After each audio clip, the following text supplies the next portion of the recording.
In this next chapter, we're going to have a look at how you write HTML forms. Forms are really important when building websites and web apps.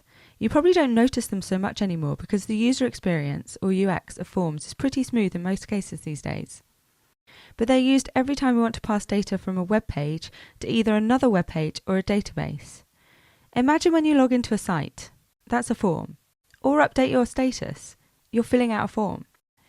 If you build your own site and want to have a way for people to send you a message, then you need to build a form. Every time we search for something via Google, yeah, you've got it, that's a form. So let's take a look at how we build them. The first element we need is a form element.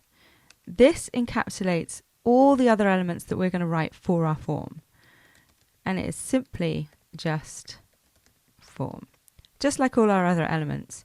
We open it up, we write it, we close it, and don't forget the closing element with the /. Really big forms, like those that you'd fill out for applying for insurance, that need lots of details, like your name, address, past details, etc., have sections within them. There's an element for this within forms, and it's not one of the sectioning elements that we've seen already. This is what we call a field set.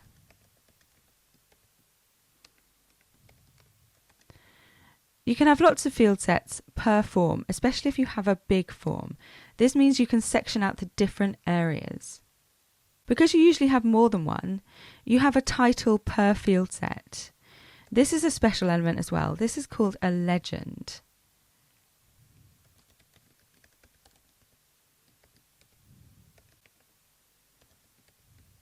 You can see how this looks in our browser. It's drawn a line around the field set area and has written the legend at the top. Field sets and legends are actually a lot less common these days because we tend to have smaller forms, so you don't necessarily need to include them at all. But it's good that we cover them, just in case you do build one of those big forms.